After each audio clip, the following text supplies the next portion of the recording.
Hello everyone, welcome to Common Science. In this video we will discuss an important topic that is quantum numbers. Quantum numbers क्या है? Quantum number हमें क्या बताते हैं? Quantum numbers को देखने से पहले हम देखते हैं कि एटम के बारे में थोड़ा पढ़ लेते हैं. An atom consists of a large number of orbitals which are distinguished from each other on the basis of their shape, size and orientation in space.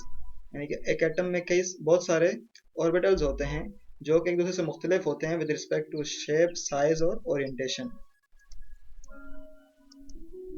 The orbital characteristics are used to define the state of an electron completely and are expressed in terms of quantum number.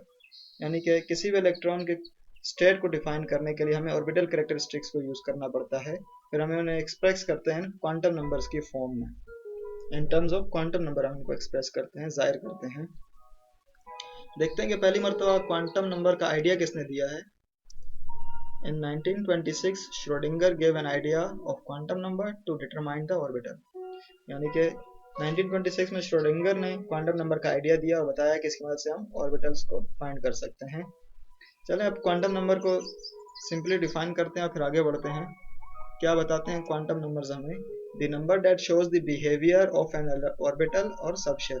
In short हम ये कह सकते हैं कि orbital के behaviour को हम quantum numbers की मदद से फाइंड कर सकता है. क्वांटम नंबर के बिहेवियर को शो करते हैं. अब बिहेवियर में क्या क्या चीजें आ जाएंगी? साइज आ जाएगा, शेप आ जाएगी, ओरिएंटेशन आ जाएगा और स्पिन आ जाएगा. अब क्वांटम नंबर्स की 4 टाइप्स हैं, जिसमें है principal quantum number, azimuthal quantum number, magnetic quantum number और स्पिन क्वांटम नंबर. इन तमाम को हम वन बाय वन डिस्कस कर लेते हैं. पहले देख लेते हैं प्रिंसिपल क्वांटम नंबर क्या है. The number that shows the size of orbit or shows the approximate distance from nucleus to the orbit. यानी कि प्रिंसिपल क्वांटम नंबर हमें बताता है साइज ऑफ ऑर्बिट और ऑर्बिट और न्यूक्लियस के दरमियान जो डिस्टेंस है वो हमें प्रिंसिपल क्वांटम नंबर बताता है. इसके लिए जो सिंबल इस्तेमाल करते हैं वो है n. और देख लेते हैं हमें प्रिंसिपल क्वांटम नंबर से क्या क्या बताता है हमें. इसके कुछ पॉइंट्स हम डिस्कस कर लेते हैं. It explain the main shells, orbits को डिस्कस करते हैं.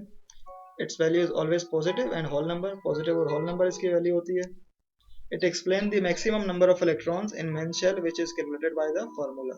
यानी इसकी मदद से हम नंबर ऑफ इलेक्ट्रॉन निकाल सकते हैं कि एक शेल में, मेन शेल में कितने इलेक्ट्रॉन है, फार्मूला को यूज करते हुए, जो कि है 2n². अब देख लेते हैं, अगर प्रिंसिपल क्वांटम नंबर 1 है तो इसका मतलब उसका मेन शेल k होगा. अगर प्रिंसिपल क्वांटम नंबर 2 है तो मेन शेल l होगा.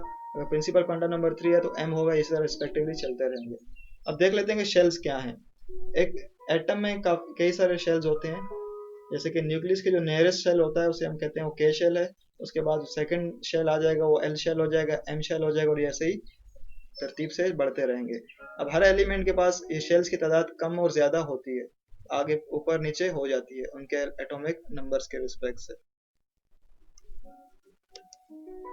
अब देख लेते हैं एजीमुथल क्वांटम नंबर क्या है, ये हमें क्या बताते हैं. The number that shows the shape of subshell is called azimuthal quantum number.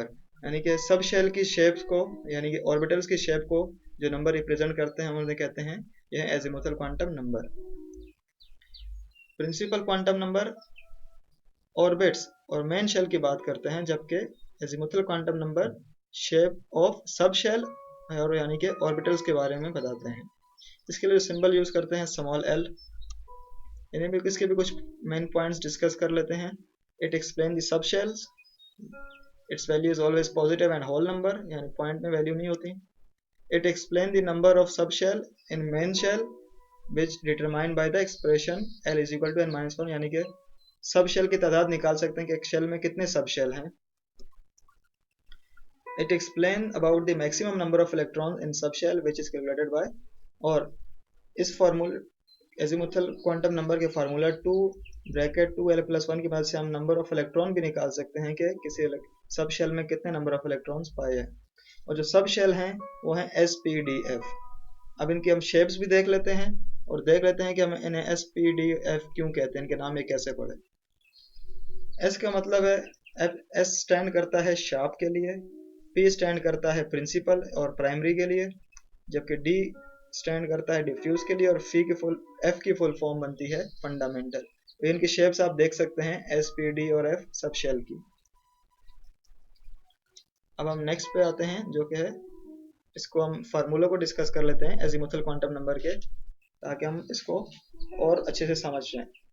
Principal quantum number अगर 1 है, 2 है, 3 है, तो हम इनको फार्मूले में पुट करेंगे तो उसकी मदद से हम एजीमुथल क्वांटम नंबर निकाल सकते हैं। जैसे कि हमें फार्मूला देखा भी पीछे, L is equal to n-1, यानी कि एजीमुथल क्वांटम नंबर की वैल्यू प्रिंसिपल क्वांटम नंबर से 1 लेस है, यानी कि उसमें से एक कम कर देंगे। अगर प्रिंसिपल क्वांटम नंबर 1 है तो एजीमुथल क्वांटम नंबर 0 हो जाएगा। अगर प्रिंसिपल क्वांटम नंबर 2 है तो एजीमुथल क्वांटम नंबर 1 हो जाएगा। इसी तरह ये चलते रहेंगे सीरीज में।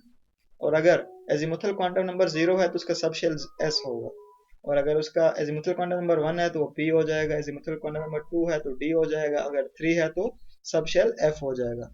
अब फार्मूले की मदद से हम सब शेल में मौजूद इलेक्ट्रॉन्स की तादाद भी निकाल सकते हैं, नंबर ऑफ इलेक्ट्रॉन्स निकाल सकते हैं।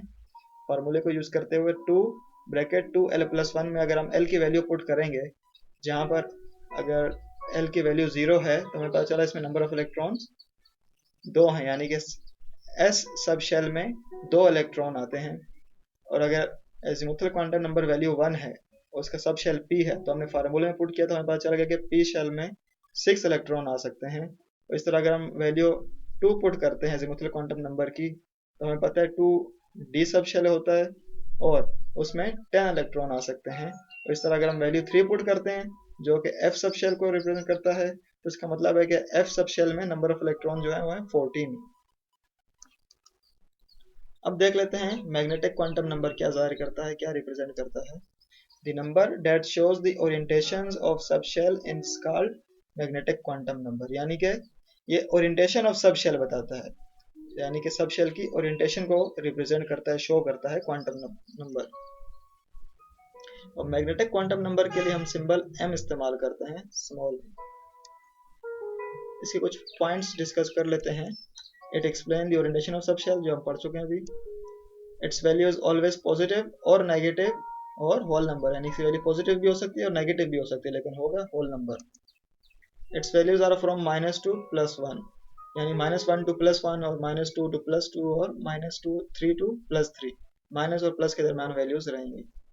It explain the number of orientation in a subshell which is determine the expression 2l+1, यानी कि और नंबर ऑफ ओरिएंटेशन हम फाइंड कर सकते हैं सब शेल में कितनी नंबर ऑफ ओरिएंटेशन है, फार्मूला को यूज करते हुए, जो कि है 2l+1।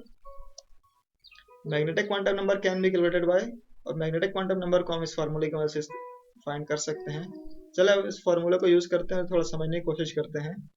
जैसे हमने पहले डिस्कस कर लिया सब शेल को, एस पी डी एफ कैसे आए।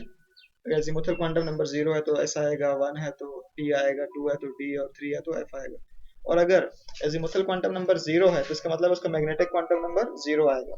लेकिन अगर उसका एजीमुथल क्वांटम नंबर 1 है तो इसका मतलब उसका -1 भी आएगा, 0 भी आएगा, +1 भी आएगा। और अगर एजीमुथल क्वांटम नंबर 2 है तो इसका मतलब उसमें -2 भी आएगा, -1 भी आएगा, 0 आएगा, और उसके बाद +1 आएगा और +2 भी आएगा। और अगर 3 हो जाएगा तो माइनस की वैल्यूज माइनस में भी आएंगी, 3 की वैल्यू, 2 की वैल्यू, 1 की वैल्यू, 0 के बाद फिर प्लस भी आएगा, 2 भी आएगा, +3 भी आएगा। और नंबर ऑफ ओरिएंटेशन भी हम फाइंड कर सकते हैं फार्मूले की मदद से। अगर हम एजीमुथल क्वांटम नंबर की वैल्यू इसमें पुट करें, जैसे कि फर्स्ट एस सब शेल के लिए होती है 0, हमने 0 पुट किया तो हमें पता चल गया नंबर ऑफ ओरिएंटेशन 1 है। जब हमने 1 पुट किया तो हमें पता चला कि नंबर ऑफ ओरिएंटेशन 3 है। इसी तरह 2 के लिए 5 आ जाएगा, और जब हम 3 पुट करेंगे तो नंबर ऑफ ओरिएंटेशन आ जाएंगी 7, यानी कि एफ सब शेल में नंबर ऑफ ओरिएंटेशन 7 है। अब हम पढ़ लेते हैं फाइनल स्पिन क्वांटम नंबर।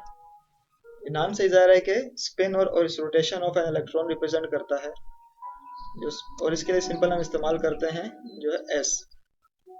इसके कुछ पॉइंट डिस्कस कर लेते हैं। It explain the rotation of electron in subshell, यानी रोटेशन और स्पिन को बताता है। इट ऑलवेज पॉजिटिव और नेगेटिव हो सकता है, और इसकी वैल्यू फ्रैक्शन में होती है, यानी पॉइंट्स में भी आ सकती हैं। और इसकी वैल्यू +½ हो सकती है या -½ हो सकती है। क्लॉकवाइज के लिए +½ इस्तेमाल करेंगे और एंटी क्लॉकवाइज के लिए -½ यूज होगा। The electron revolving clockwise will be showing, अगर कोई भी इलेक्ट्रॉन क्लॉकवाइज मूव कर रहा है तो उसके लिए हम एरो अप हेडेड यूज करेंगे, और अगर कोई भी इलेक्ट्रॉन एंटी क्लॉकवाइज रोटेट कर रहा है तो हम डाउन हेडेड एरो से रिप्रेजेंट करते हैं। आई होप कि आपको इससे क्वांटम नंबर की बेसिक इंफॉर्मेशन मिल गई होगी। Thanks for your attention.